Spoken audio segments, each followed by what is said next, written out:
The aroma of freshly brewed coffee filled the air, a symphony of clanging mugs and hushed conversations. Max loved the cafe, a place buzzing with life, each customer a story waiting to be told. Not through words, but through the emotions that rolled off them like waves. Max felt them all. Joy, frustration, sadness. A constant symphony of feelings washed over him. He wasn't sure why he could feel everyone's emotions so strongly. It was like having a superpower, but instead of super strength, he had super empathy. Not exactly the most glamorous superpower, he thought, as he handed a latte to a giggling couple. Their happiness was contagious, and Max couldn't help but grin. Sometimes, though, the emotions were overwhelming. The weight of everyone's feelings pressed down on him, leaving him drained and exhausted. But Max wouldn't have it any other way. He cared, maybe too much, but that's just who he was.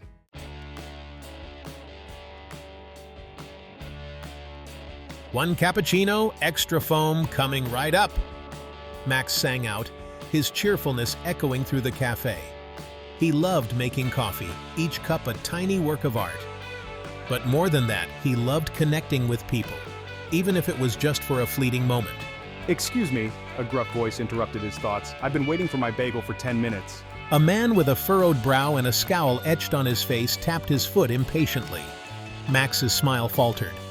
The man's frustration was like a punch to the gut, making his own stomach churn. "Oh no, I'm so sorry, sir. Let me check on that for you right away," Max stammered, rushing to the kitchen. He could feel the judging stares of the other customers, their impatience adding to his growing anxiety. He wished he could just turn off his empathy, just for a little while. Max returned, his face flushed, a single bead of sweat trickling down his forehead. "Your bagel will be right out, sir. In the meantime, please accept this complimentary muffin on the house." The man grumbled, snatching the muffin and retreating to a corner table.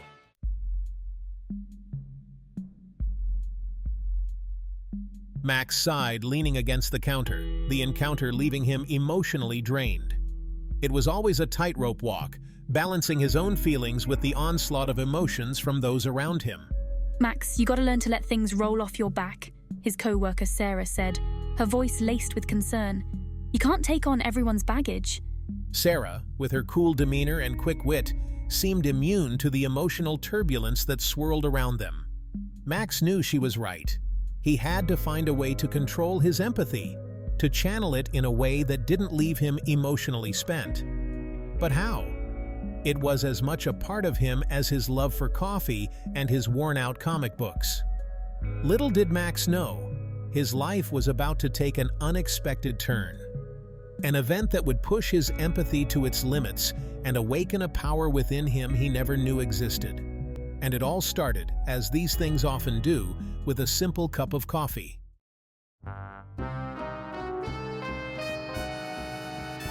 Tuesday, Max's day off, dawned bright and sunny. He decided to treat himself to a visit to the Museum of the Weird and Wonderful, a place he'd been meaning to explore for ages. The museum was tucked away on a quiet side street, its dusty windows promising a glimpse into the unknown. Max paid the entrance fee, a thrill of anticipation running through him. He loved anything unusual, anything that sparked his imagination. The museum didn't disappoint. It was a treasure trove of oddities, shrunken heads, two-headed snakes preserved in jars, and ancient artifacts with questionable origins. As he wandered through the dimly lit rooms, a strange humming sound caught his attention. It seemed to be coming from a back room, partially hidden behind a velvet curtain. Intrigued, Max cautiously approached, his hand hovering over the curtain.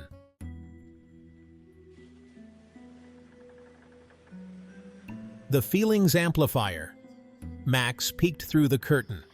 In the center of the room, bathed in an eerie green light, stood a contraption that looked like a cross between a dentist's chair and a disco ball. Wires snaked out from its base, disappearing into the shadows. A dusty sign proclaimed it to be the Feelings Amplifier, a marvel of pseudoscience that claimed to magnify the user's emotions and allow them to connect with others on a deeper level. Max chuckled, shaking his head at the absurdity of it all. Despite his skepticism, Max couldn't resist the urge to take a closer look. He stepped into the room, the humming growing louder as he approached the machine. He ran his hand over its smooth metallic surface, a strange energy tingling beneath his fingertips.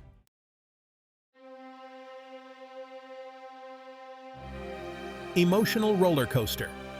As Max's hand brushed against a lever, a jolt of electricity shot through him. He stumbled back with a yelp, the room spinning. The machine sputtered and hissed, the green light intensifying for a moment before fading back to its original glow. Shaking off the shock, Max turned to leave, dismissing the incident as a harmless prank. But as he stepped back into the main exhibit hall, something felt different. The air seemed charged with emotion, a cacophony of feelings washing over him. A group of school children ran past, their excited chatter amplified into a deafening roar. A young couple stood by a display, their quiet murmurings of love transforming into a tidal wave of affection that nearly knocked Max off his feet. Max staggered, overwhelmed by the intensity of it all. He had always been empathetic, but this was different. It was as if someone had cranked up the volume on his emotions, turning his world into a whirlwind of feelings.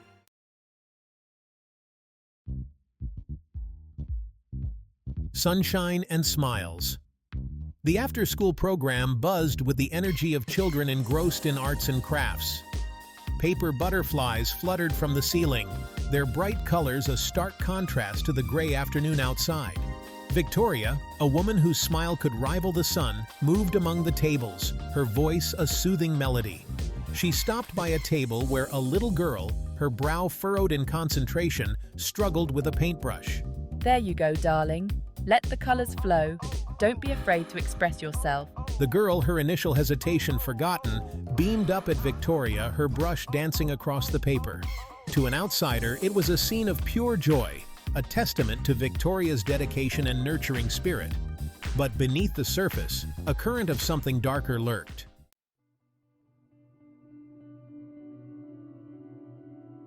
I messed it up. It's no good. Oh, but sweetheart, you haven't messed up at all. You're just feeling a little overwhelmed, aren't you? It's all right to feel that way. I just wanted to draw a dragon, but it doesn't look like a dragon. It's a very special dragon, one that only you can see.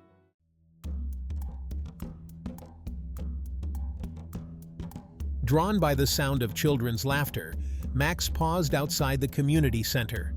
The after-school program was in full swing, a beacon of light and activity in the fading afternoon. He peered through the window, his gaze drawn to the woman at the center of it all. Victoria. Even from a distance, Max could feel the waves of emotion emanating from her. A strange mix of warmth, control, and something else. Something unsettling that tugged at the edges of his heightened empathy. The children seemed happy, their faces lit up with smiles, their voices filled with laughter. But Max couldn't shake the feeling that something wasn't quite right. It was as if their emotions, though seemingly positive, were being carefully orchestrated, like notes played on a perfectly tuned instrument.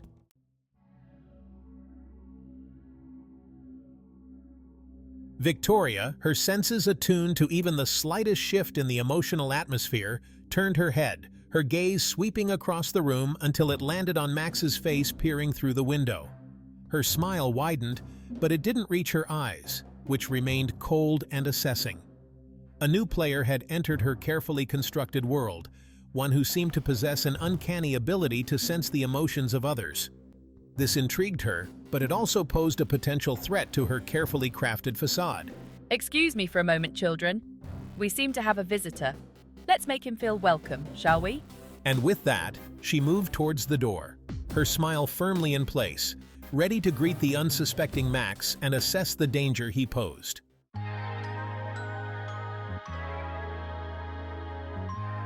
The park was alive with the sounds of children's laughter, the rhythmic squeak of swings, and the distant bark of a dog chasing pigeons. But as Max approached the playground, a discordant note pierced the idyllic scene. A group of children, their faces contorted in anger, were locked in a heated argument, their words escalating into a chorus of accusations and insults. Max paused, his heightened empathy amplifying the children's emotions tenfold. He felt a pang of sympathy for them, their anger a palpable force that pressed down on him like a physical weight.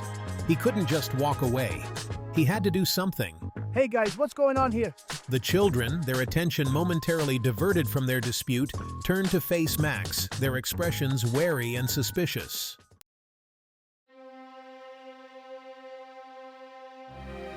He started it! He said I couldn't play with his truck. The boy, his lower lip trembling, opened his mouth to protest, but Max held up a hand, a wave of empathy washing over him as he felt the boy's frustration and hurt. Okay, let's all take a deep breath and try to calm down. He closed his eyes, focusing his amplified empathy, attempting to project a sense of peace and tranquility onto the group. For a moment, it seemed to work. The children's anger seemed to dissipate, replaced by a strange stillness. But then, something unexpected happened. The children, instead of calming down, burst into tears, their sobs echoing through the playground. The girl with pigtails collapsed onto the ground, her body racked with sobs. The boy with the tear-streaked face buried his head in his hands, his shoulders shaking.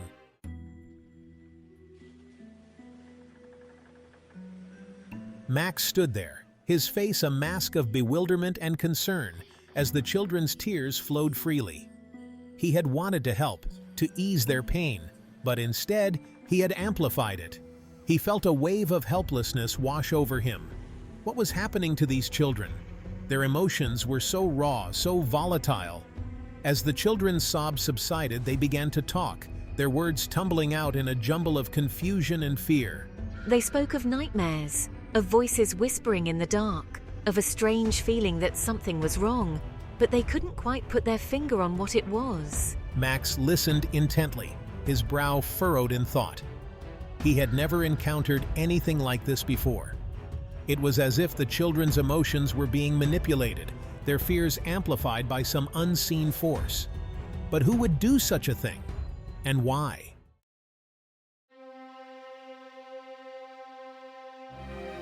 As the sun began its slow descent, casting long shadows across the playground, Max knew he couldn't ignore what he had witnessed. These children were in trouble, and he was the only one who seemed to notice. He had to find out what was going on, and he had a sinking feeling that the answer lay with Victoria. He had tried to dismiss his unease about Victoria's after-school program, but the children's behavior, their whispers of fear and confusion, mirrored the strange, discordant emotions he had picked up from her. He couldn't shake the feeling that she was somehow connected to all of this. With renewed purpose, Max set off towards the community center, his mind racing with possibilities. He had to get to the bottom of this, for the sake of the children and for his own peace of mind. He just hoped he wasn't already in over his head.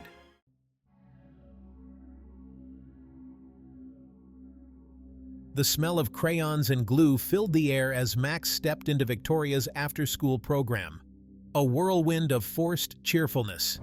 He'd volunteered, his cover story a flimsy excuse about wanting to give back to the community. Welcome, Max. We're so glad to have you here. Victoria, her smile as bright and artificial as a plastic doll's, had welcomed him with open arms, seemingly oblivious to his true intentions.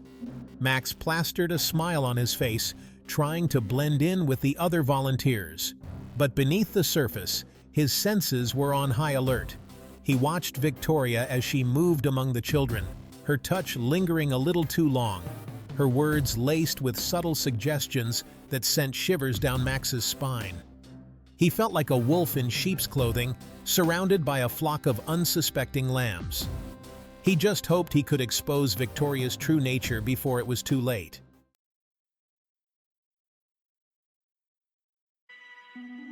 The children, their faces painted with forced smiles, went through the motions of playing, their laughter hollow and unconvincing. Max could feel the dissonance between their outward expressions and their true emotions, a chaotic symphony of fear, confusion, and a strange, unsettling emptiness. He tried to engage the children in conversation, hoping to catch a glimpse of their true selves. but their responses were guarded, their words carefully chosen, as if they were afraid to say anything that might upset their beloved leader. Is everything all right here, Max? Max's heart ached for them. They were like puppets, their strings being pulled by an unseen hand. He had to break the spell, to remind them of their own agency, their own power. But how?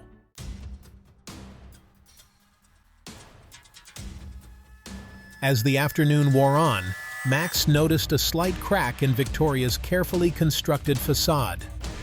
A group of children were arguing over a puzzle, their frustration mounting. Enough. There's no need for such negativity. Now, apologize to each other and behave yourselves. Victoria, her smile faltering for a brief moment, snapped at them, her voice sharp and cold. The children, their faces pale with fear, mumbled apologies and resumed their puzzle, their earlier enthusiasm extinguished. Max's blood ran cold. He had witnessed a glimpse of the real Victoria, the one who lurked beneath the surface of warmth and compassion. And what he saw terrified him.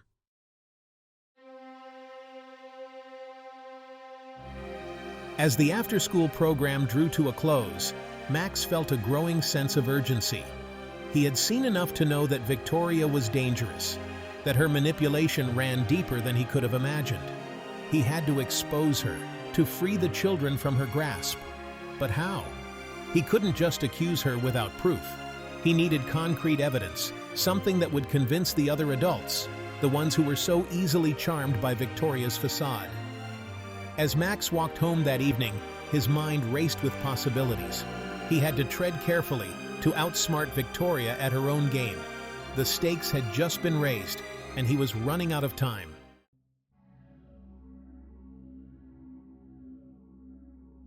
The following afternoon, Max found himself drawn back to the community center, an invisible pull tugging him towards the source of his unease. He couldn't shake the feeling that something wasn't right, that Victoria was hiding something sinister beneath her mask of benevolence. Instead of joining the after-school program, he lingered near the back of the building, his senses on high alert. He knew it was a long shot, but he hoped to catch Victoria off guard, to overhear a conversation that might reveal her true nature. As luck would have it, a small group of children, their faces etched with a familiar mix of anxiety and confusion, emerged from the back door, supervised by Victoria's ever-present smile. Among them was the young boy from the playground, the one who had spoken of nightmares and whispering voices.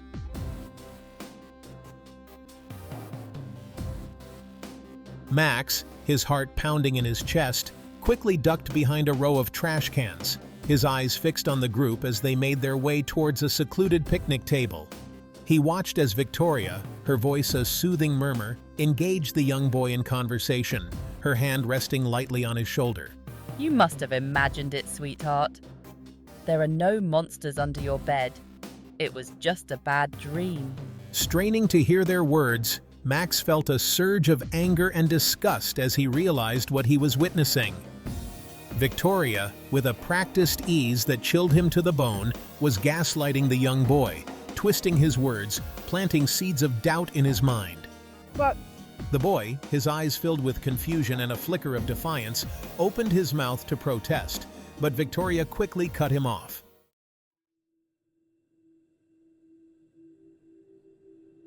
"You're a big boy now," Victoria continued, her grip on the boy's shoulder tightening slightly. "You're too old for such silly fears. Don't you think it's time you stopped making up stories?"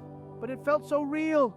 The boy, his small frame trembling, looked down at his feet, his voice barely a whisper. And in that moment, despite the unsettling scene unfolding before him, Max felt a glimmer of hope. The boy, though clearly manipulated, hadn't completely succumbed to Victoria's influence. There was still a spark of resistance within him, a flicker of his true self fighting to break free. Max realized then that he wasn't alone in his fight against Victoria. The children, though manipulated and controlled, weren't completely powerless. They just needed someone to remind them of their own strength, their own agency.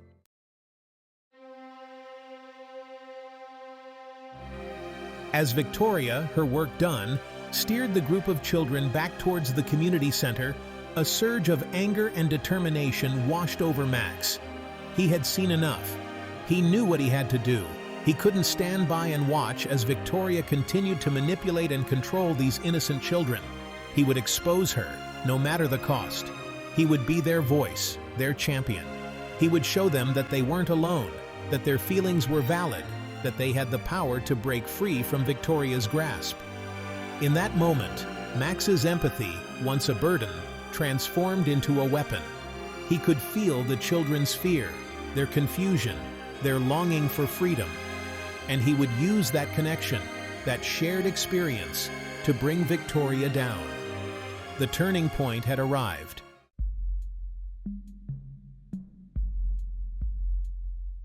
Max's world had always been a whirlwind of emotions.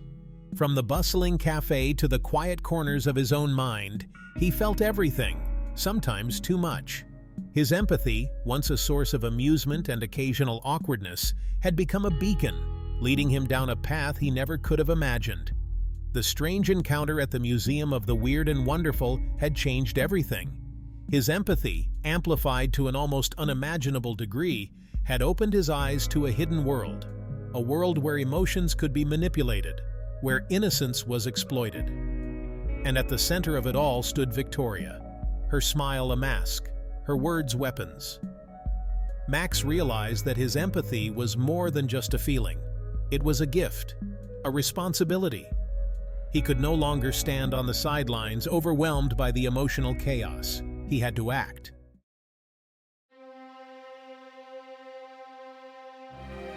A storm was brewing, a clash of wills between Max, the accidental hero armed with the power of empathy, and Victoria, the master manipulator who thrived on control. Their paths had converged in the most unlikely of places, a battleground disguised as a cheerful after-school program. Max knew he couldn't fight Victoria on her own terms. She was a master of deception. Her web of manipulation spun with whispers and smiles. But Max had something Victoria underestimated: the unwavering strength of genuine human connection, the power of empathy that could see through any facade. The children, caught in the crossfire, held the key to Victoria's downfall. Their emotions, though manipulated, were not entirely extinguished. Max could feel their yearning for authenticity, their longing to break free from the carefully crafted reality Victoria had constructed around them.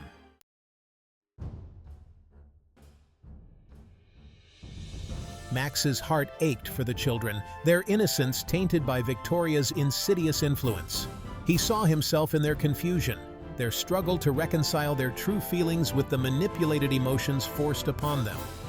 But he also saw their resilience, their inherent goodness shining through the cracks in Victoria's carefully constructed facade. He wouldn't let Victoria break them. He would be their shield, their voice. He would expose her for the fraud she was, using his empathy not just to feel their pain, but to empower them, to remind them of their own strength. Max knew the road ahead would be fraught with challenges. Victoria wouldn't relinquish her control easily, but he was determined to fight, for the sake of the children, for the sake of his own humanity. He would show Victoria that empathy wasn't a weakness, it was a force to be reckoned with. The battle for hearts and minds had begun.